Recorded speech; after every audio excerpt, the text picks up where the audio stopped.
ॐ अथ श्रीराम रक्षास्तोत्र विनियोगः। ॐ अस्य श्री रामरक्षास्तोत्रमन्त्रस्य बुधकौशिक ऋषिः श्री सीतारामचन्द्रो देवता अनुष्टुप् छन्दः सीताशक्तिः श्रीमान् हनुमान् कीलकं श्रीरामचन्द्र प्रीत्यर्थे रामरक्षा स्तोत्रपाठे विनियोगः।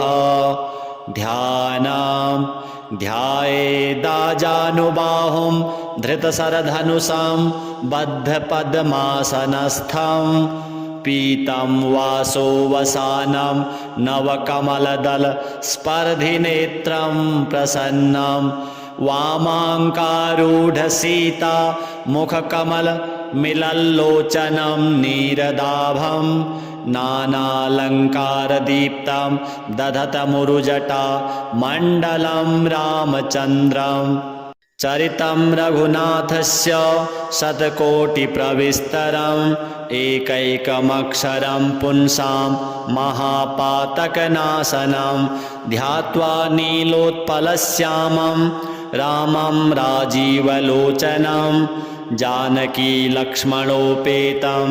जटामुकुटमण्डितं शासितूणधनुर्बाण पाणिं नक्तं चरान्तकं स्वलीलया जगत्त्रातुम् आविर्भूतमजं विभुं रामरक्षां पठेत् प्राज्ञः पापघ्नीं सर्वकामदां शिरो मे राघवः पातु भालं दशरथात्मजः कौसल्येयो दृशो पातु विश्वामित्रप्रियः श्रुति घ्राणं पातु मखत्राता मुखं सौमित्रिवत्सलः जिह्वां विद्यानिधिः पातु कण्ठं भरतवन्दितः स्कन्धौ दिव्यायुधः पातु भुजौ भग्नेशकार्मुकः करौ सीतापतिः पातु हृदयं जामदग्न्यजित् मध्यं पातु खरध्वंसी नाभिं जाम्बवदाश्रयः सुग्रीवेशः कटी पातु सक्थिनी हनुमत्प्रभुः ऊरू रघुत्तमः पातु रक्षः कुलविनाशकृत्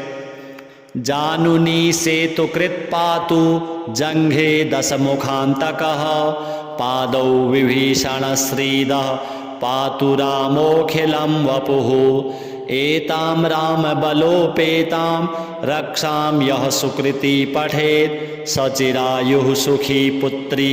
विजयी विनयी भवेत् पातालभूतलव्योम चारिणश्छद्मचारिणः न द्रष्टुमपि शक्तास्ते रक्षितं रामनामभिः रामेति रामभद्रेति रामचन्द्रेति वा स्मरन् नरो न लिप्यते पापैर्भुक्तिं मुक्तिं च विन्दति जगज्जैत्रैकमन्त्रेण रामनाम्नाभिरक्षितं यः कण्ठे धारयेत् तस्य करस्थाः सर्वसिद्धयः वज्रपञ्जरनामेदं यो रामकवचं स्मरेत् अव्याहताज्ञः सर्वत्र लभते जयमङ्गलम् आदिष्टवान् यथा स्वप्ने राम रक्षामि मां हरः तथा लिखितवान् प्रातः प्रबुद्धौ बुधकौशिकः आरामः कल्पवृक्षाणां विरामः सकलापदाम् अभिरामस्त्रिलोकानां रामः श्रीमान् स नः प्रभुः तरुणौ रूपसम्पन्नौ सुकुमारौ महाबलौ पुण्डरीकविशालाक्षौ चीरकृष्णाजिनाम्बरौ फलमूलाशिनौ दान्तौ तापसौ ब्रह्मचारिणौ पुत्रौ दशरथस्यैतौ भ्रातरौ रामलक्ष्मणौ शरण्यौ सर्वसत्त्वानां श्रेष्ठौ सर्वधनुस्मतां रक्षः कुलनिहन्तारौ त्रायेतां नो रघुत्तमौ आत्तसज्जधनुषा विशुस्पृशा वक्षया सुगनिसङ्गसङ्गिनौ रक्षणाय मम रामलक्ष्मणा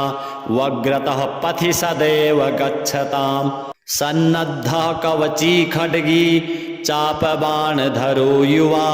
गच्छन्मनोरथान्नश्च रामः पातु स लक्ष्मणः रामो दाशरथिः शूरो लक्ष्मणानुचरो बली काकुत्स्थः पुरुषः पूर्णः कौसल्येयो रघुत्तमः वेदान्तवेद्यो यज्ञेशः पुराणपुरुषोत्तमः जानकी वल्लभः श्रीमान् अप्रमेयपराक्रमः इत्येतानि जपन्नित्यं मद्भक्तः श्रद्धयान्वितः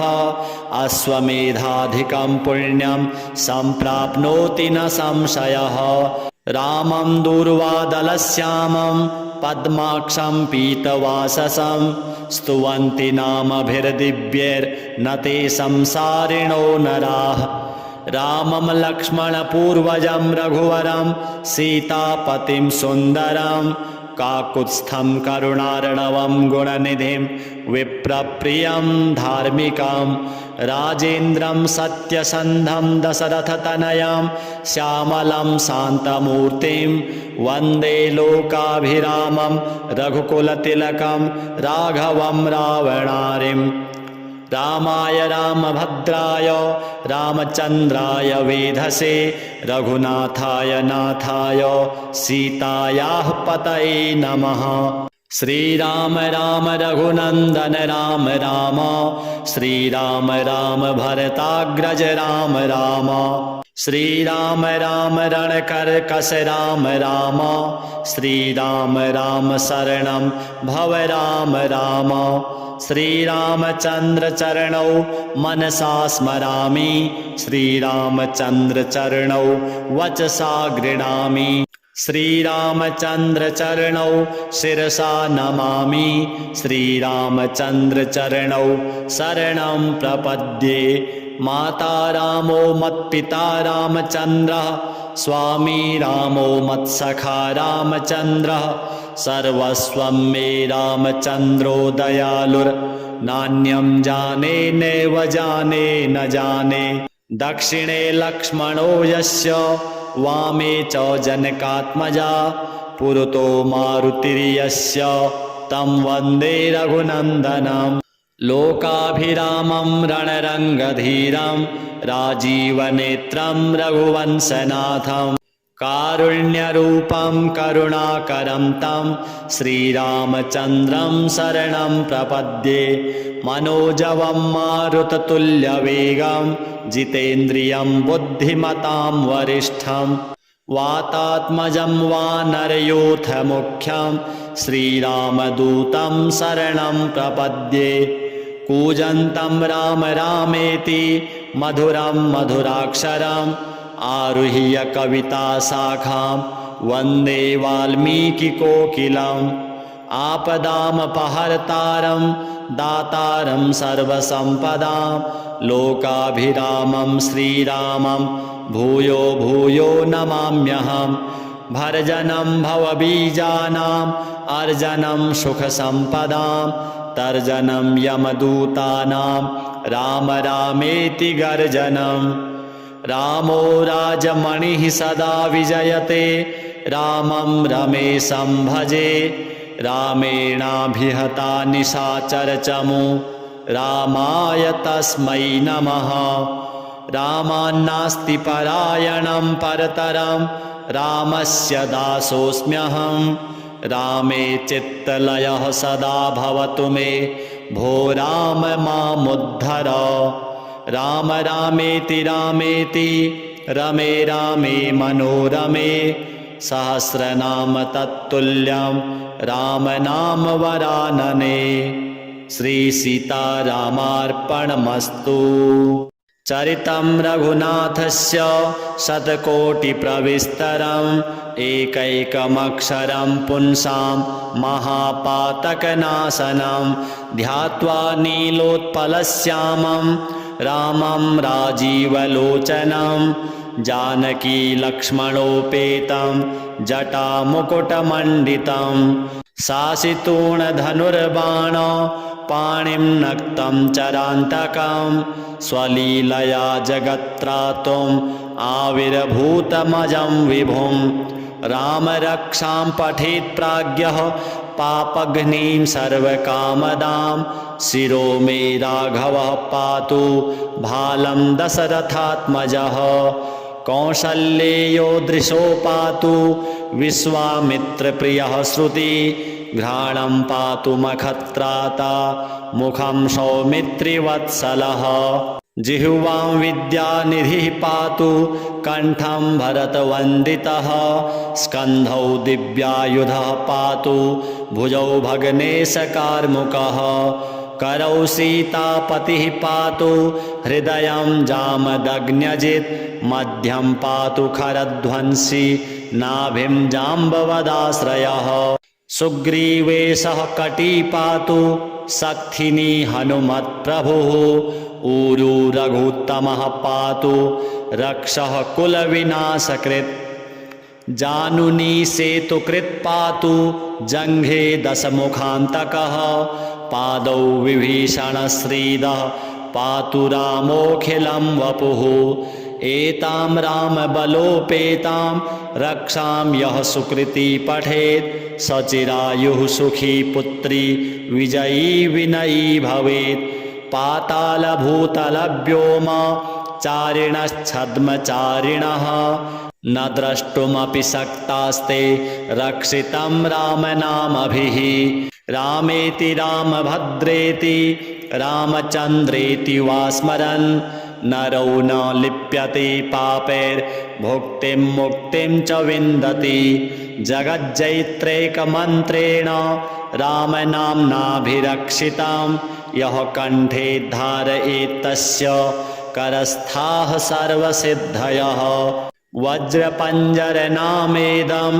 यो रामकवचं स्मरेत् अव्याहताज्ञः सर्वत्र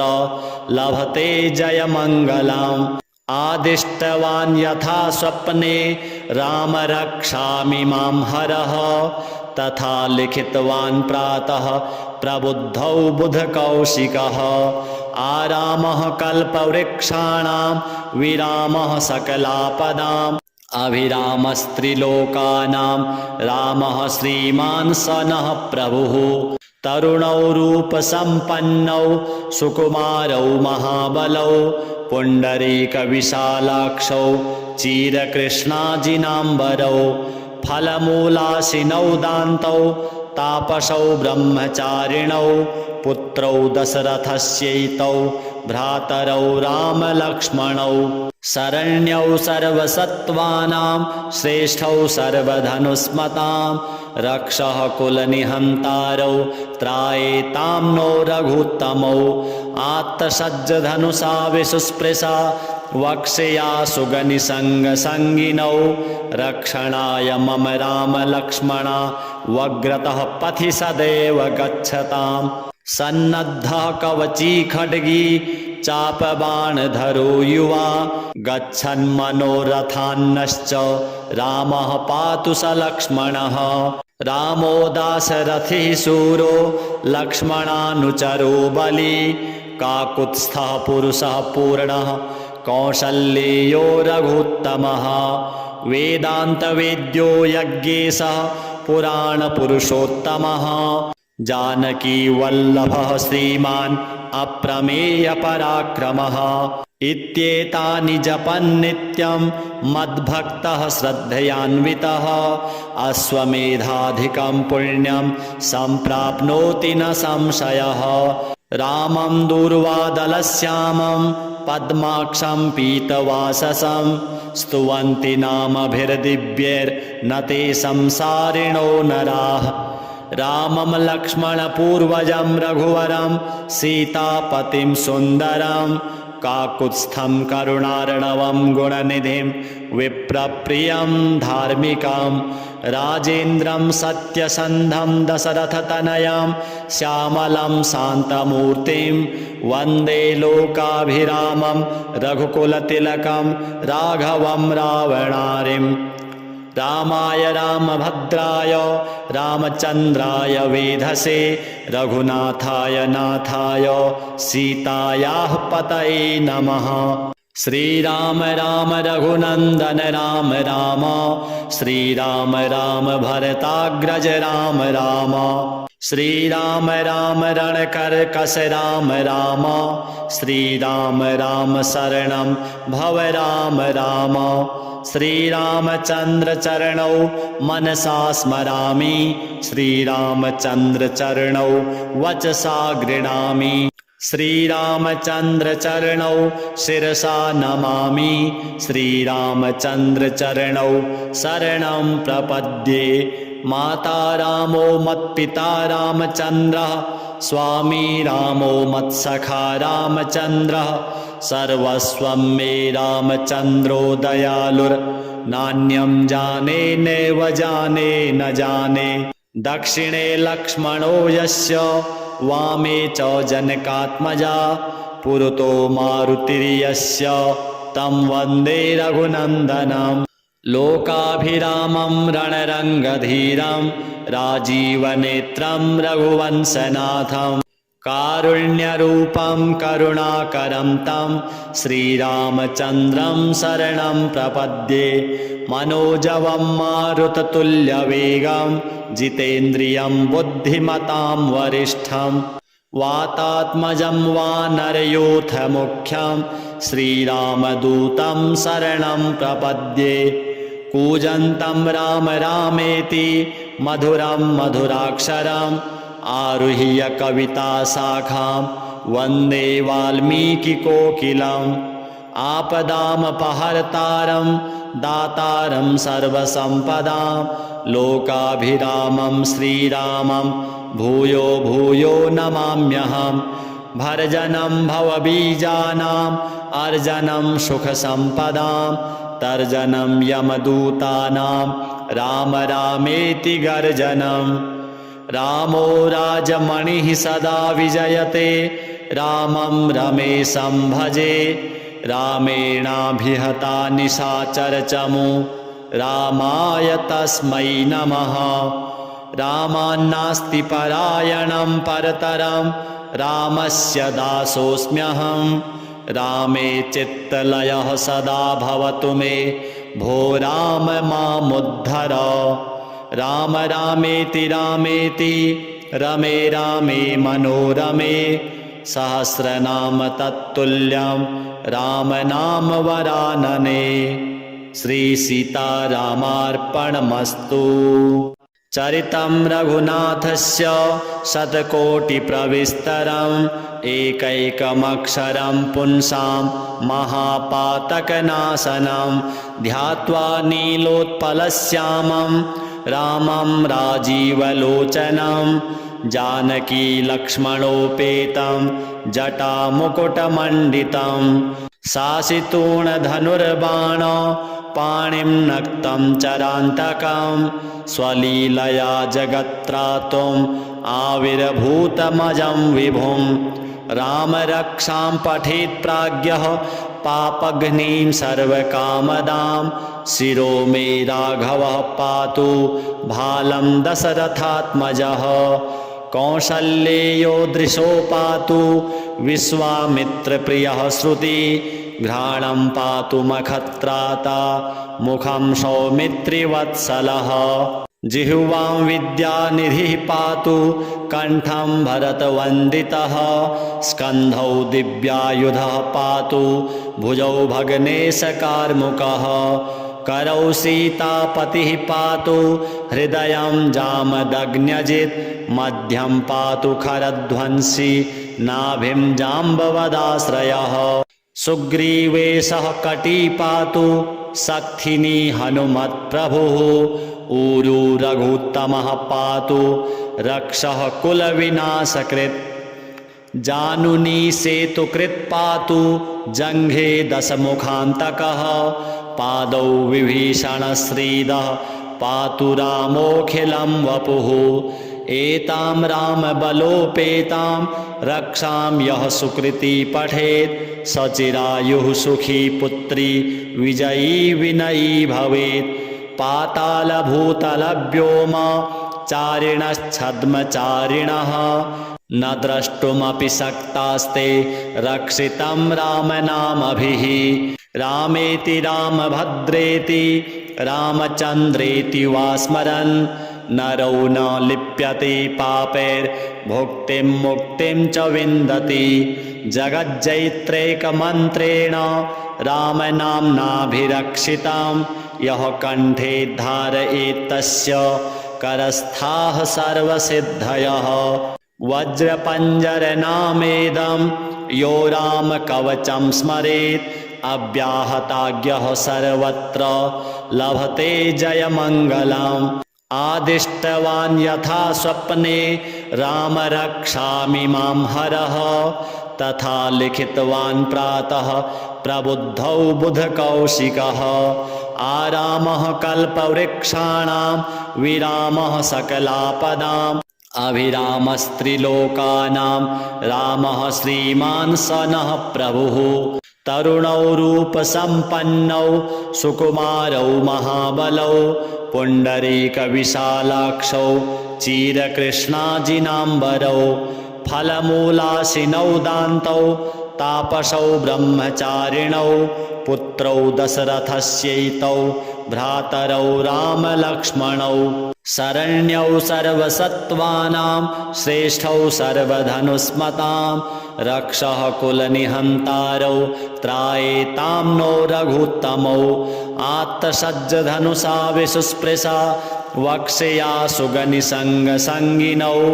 रक्षणाय मम रामलक्ष्मणा वग्रतः पथि सदैव गच्छताम् सन्नद्धः कवची खड्गी चापबाणधरो युवा गच्छन्मनोरथान्नश्च रामः पातु स लक्ष्मणः रामो दाशरथिः शूरो लक्ष्मणानुचरो बली काकुत्स्थः पुरुषः पूर्णः कौसल्येयो रघुत्तमः वेदान्तवेद्यो यज्ञेशः पुराणपुरुषोत्तमः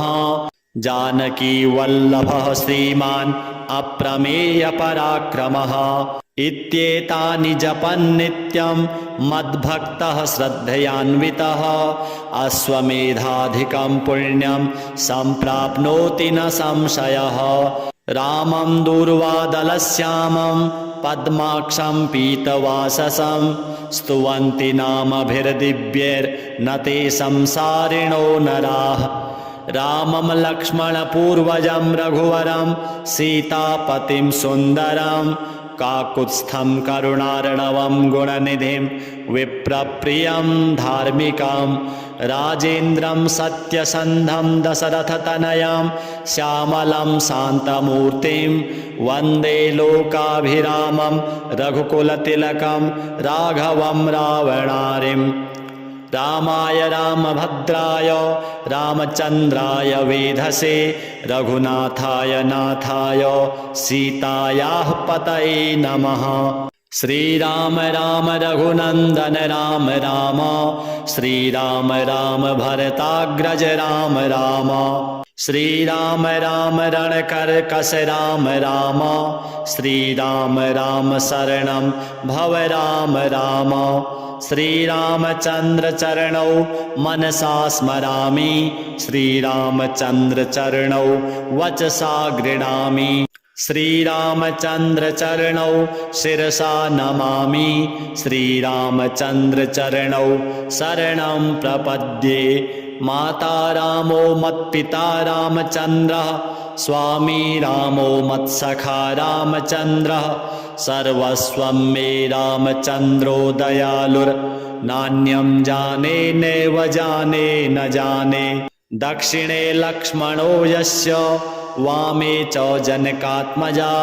पुरतो मारुतिर्यस्य तं वन्दे रघुनन्दनं लोकाभिरामं रणरङ्गधीरं राजीवनेत्रं रघुवंशनाथं कारुण्यरूपं करुणाकरं तं श्रीरामचन्द्रं शरणं प्रपद्ये मनोजवं मारुततुल्यवेगं जितेन्द्रियं बुद्धिमतां वरिष्ठं वातात्मजं वानरयूथ मुख्यं श्रीरामदूतं शरणं प्रपद्ये कूजन्तं राम रामेति मधुरं मधुराक्षरम् आरुह्य कविताशाखां वन्दे वाल्मीकिकोकिलम् आपदामपहर्तारं दातारं सर्वसम्पदां लोकाभिरामं श्रीरामं भूयो भूयो नमाम्यहम् भर्जनं भवबीजानाम् अर्जनं सुखसम्पदां तर्जनं यमदूतानां राम रामेति गर्जनम् रामो राजमणिः सदा विजयते रामं रमेशं भजे रामेणाभिहता निशाचरचमु रामाय तस्मै नमः रामान्नास्ति परायणं परतरं रामस्य दासोऽस्म्यहं रामे चित्तलयः सदा भवतु मे भो राम मामुद्धर राम रामेति रामेति रमे रामे मनोरमे सहस्रनाम तत्तुल्यं राम नाम वरानने। श्री सीतारामार्पणमस्तु। चरितं रघुनाथस्य शतकोटिप्रविस्तरम् एकैकमक्षरं पुंसां महापातकनाशनं ध्यात्वा नीलोत्पलश्यामं रामं राजीवलोचनं जानकी लक्ष्मणोपेतं जटामुकुटमण्डितं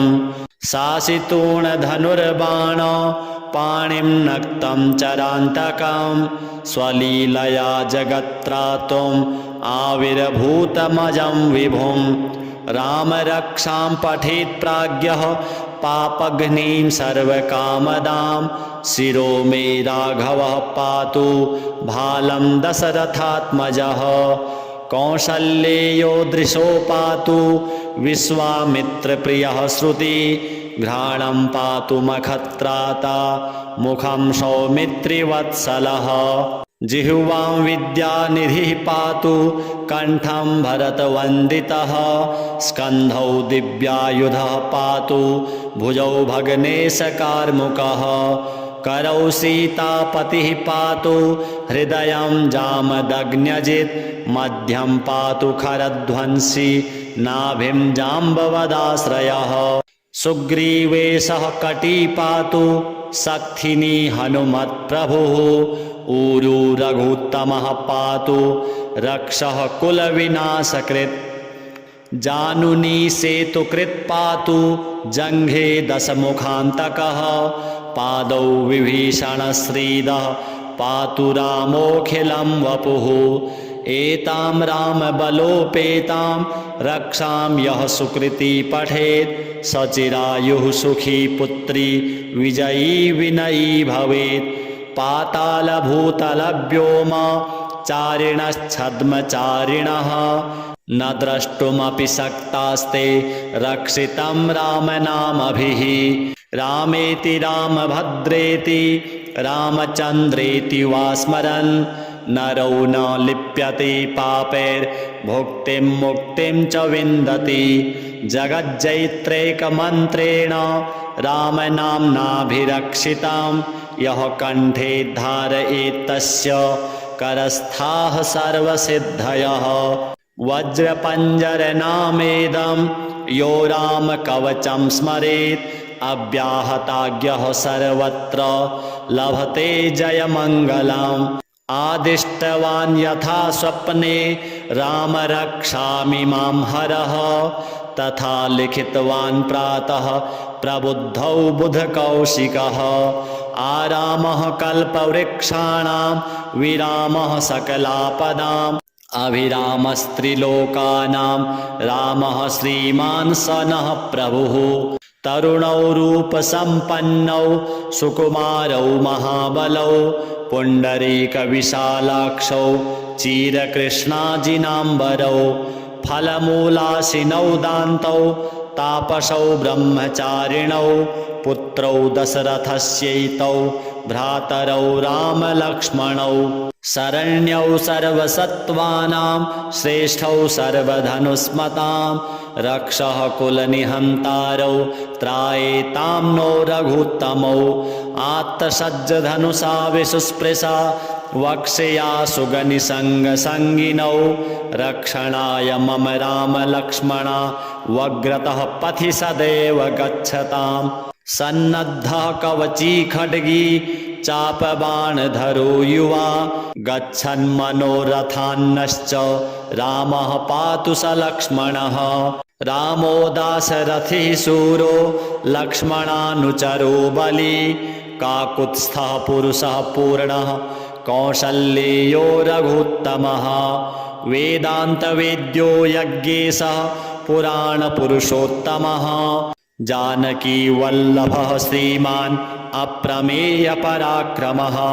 इत्येतानि जपन्नित्यं मद्भक्तः श्रद्धयान्वितः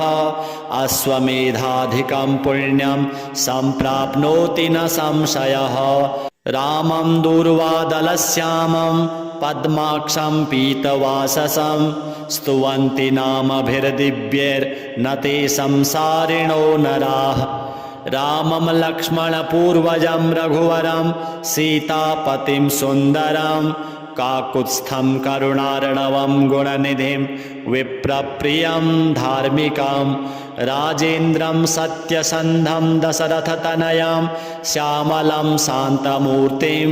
वन्दे लोकाभिरामं रघुकुलतिलकं राघवं रावणारिम्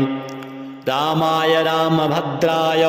रामचन्द्राय वेधसे रघुनाथाय नाथाय सीतायाः पतये नमः श्रीराम राम रघुनन्दन राम राम श्रीराम राम भरताग्रज राम राम श्रीराम राम रणकर्कश राम राम श्रीराम राम शरणं भव राम राम श्रीरामचन्द्र चरणौ मनसा स्मरामि श्रीरामचन्द्र चरणौ वचसा गृह्णामि श्रीरामचन्द्र चरणौ शिरसा नमामि श्रीरामचन्द्र चरणौ शरणं प्रपद्ये माता रामो मत्पिता रामचन्द्रः स्वामी रामो मत्सखा रामचन्द्रः सर्वस्वं मे रामचन्द्रो दयालुर्नान्यं जाने नैव जाने न जाने दक्षिणे लक्ष्मणो यस्य वामे च जनकात्मजा पुरतो मारुतिर्यस्य तं वन्दे रघुनन्दनं लोकाभिरामं रणरङ्गधीरं राजीवनेत्रं रघुवंशनाथं कारुण्यरूपं करुणाकरं तं श्रीरामचन्द्रं शरणं प्रपद्ये मनोजवं मारुततुल्यवेगं जितेन्द्रियं बुद्धिमतां वरिष्ठं वातात्मजं वानरयूथमुख्यं श्रीरामदूतं शरणं प्रपद्ये कूजन्तं राम रामेति मधुरं मधुराक्षरम् आरुह्य कविताशाखां वन्दे वाल्मीकिकोकिलम् आपदामपहर्तारं दातारं सर्वसम्पदां लोकाभिरामं श्रीरामं भूयो भूयो नमाम्यहम् भर्जनं भवबीजानाम् अर्जनं सुखसम्पदां तर्जनं यमदूतानां राम रामेति गर्जनम् रामो राजमणिः सदा विजयते रामं रमेशं भजे रामेणाभिहता निशाचरचमु रामाय तस्मै नमः रामान्नास्ति परायणं परतरं रामस्य दासोऽस्म्यहं रामे चित्तलयः सदा भवतु मे भो राम मामुद्धर राम रामेति रामेति रमे रामे मनोरमे सहस्रनाम तत्तुल्यं राम नाम वरानने श्री सीतारामार्पणमस्तु। चरितं रघुनाथस्य शतकोटिप्रविस्तरम् एकैकमक्षरं पुंसां महापातकनाशनं ध्यात्वा नीलोत्पलश्यामं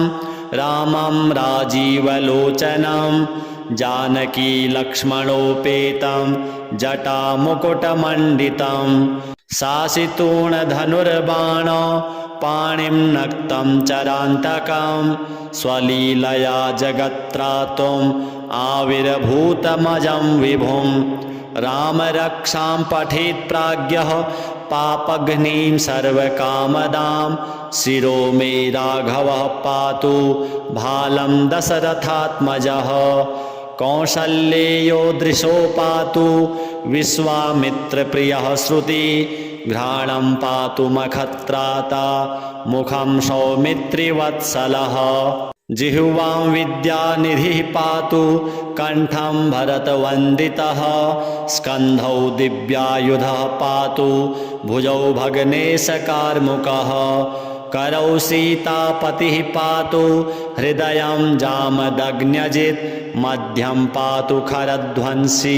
नाभिं जाम्बवदाश्रयः सुग्रीवेशः कटी पातु सक्थिनी हनुमत्प्रभुः ऊरू रघुत्तमः पातु रक्षः कुलविनाशकृत् जानुनी सेतुकृत् पातु जङ्घे दशमुखान्तकः पादौ विभीषणश्रीदः पातु रामोऽखिलं वपुः एतां रामबलोपेतां रक्षां यः सुकृती पठेत् सचिरायुः सुखी पुत्री विजयी विनयी भवेत् पातालभूतलव्योम चारिणश्छद्मचारिणः न द्रष्टुमपि शक्तास्ते रक्षितं रामनामभिः रामेति रामभद्रेति रामचन्द्रेति वा स्मरन् नरो न लिप्यते पापैर्भुक्तिं मुक्तिं च विन्दति जगज्जैत्रैकमन्त्रेण रामनाम्नाभिरक्षितां यः कण्ठे धारयेत् तस्य करस्थाः सर्वसिद्धयः वज्रपञ्जरनामेदं यो रामकवचं स्मरेत् अव्याहताज्ञः सर्वत्र लभते जयमङ्गलम् आदिष्टवान् यथा स्वप्ने राम रक्षामि मां हरः तथा लिखितवान् प्रातः प्रबुद्धौ बुधकौशिकः आरामः कल्पवृक्षाणां विरामः सकलापदाम् अभिरामस्त्रिलोकानां रामः श्रीमान् स नः प्रभुः तरुणौ रूपसम्पन्नौ सुकुमारौ महाबलौ पुण्डरीकविशालाक्षौ चिरकृष्णाजिनाम्बरौ फलमूलाशिनौ दान्तौ तापसौ ब्रह्मचारिणौ पुत्रौ दशरथस्यैतौ भ्रातरौ रामलक्ष्मणौ शरण्यौ सर्वसत्त्वानां श्रेष्ठौ सर्वधनुस्मतां रक्षः कुलनिहन्तारौ त्रायेतां नो रघुत्तमौ आत्तसज्जधनुषा विसुस्पृशा वक्षया सुगनिसङ्गसङ्गिनौ रक्षणाय मम रामलक्ष्मणा वग्रतः पथि सदैव गच्छताम् सन्नद्धः कवची खड्गी चापबाणधरो युवा गच्छन्मनोरथान्नश्च रामः पातु स लक्ष्मणः रामो दाशरथिः शूरो लक्ष्मणानुचरो बली काकुत्स्थः पुरुषः पूर्णः कौसल्येयो रघुत्तमः वेदान्तवेद्यो यज्ञेशः पुराणपुरुषोत्तमः जानकी वल्लभः श्रीमान् अप्रमेयपराक्रमः इत्येतानि जपन्नित्यं मद्भक्तः श्रद्धयान्वितः अश्वमेधाधिकं पुण्यं सम्प्राप्नोति न संशयः रामं दूर्वादलश्यामं पद्माक्षं पीतवाससं स्तुवन्ति नामभिर्दिव्यैर्न ते संसारिणो नराः रामं लक्ष्मणपूर्वजं रघुवरं सीतापतिं सुन्दरं काकुत्स्थं करुणार्णवं गुणनिधिं विप्रप्रियं धार्मिकां राजेन्द्रं सत्यसन्धं दशरथतनयां श्यामलं शान्तमूर्तिं वन्दे लोकाभिरामं रघुकुलतिलकं राघवं रावणारिम् रामाय रामभद्राय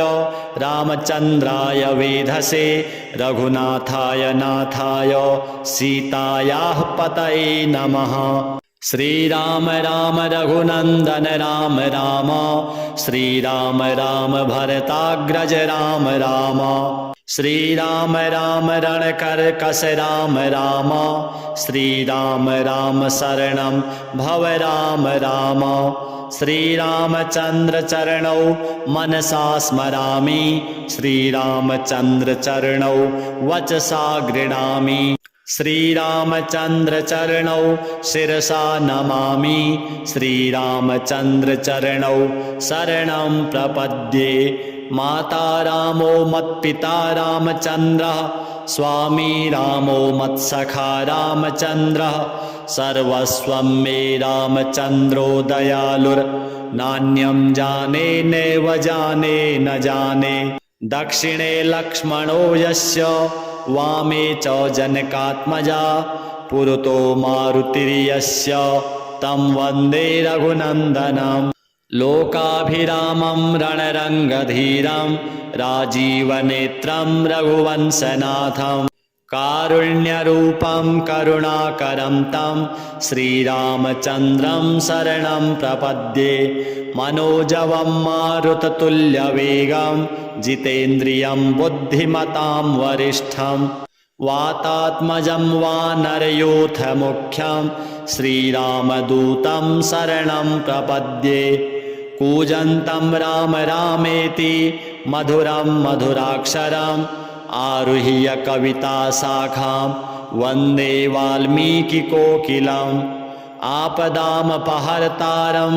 दातारं सर्वसम्पदां लोकाभिरामं श्रीरामं भूयो भूयो नमाम्यहम्। भर्जनं भवबीजानाम् अर्जनं सुखसम्पदां तर्जनं यमदूतानां राम रामेति गर्जनम्। रामो राजमणिः सदा विजयते रामं रमेशं भजे रामेणाभिहता निशाचरचमु रामाय तस्मै नमः। रामान्नास्ति परायणं परतरं रामस्य दासोऽस्म्यहं। रामे चित्तलयः सदा भवतु मे भो राम मामुद्धर। राम रामेति रामेति रमे रामे मनोरमे सहस्रनाम तत्तुल्यं राम नाम वरानने। श्री सीतारामार्पणमस्तु।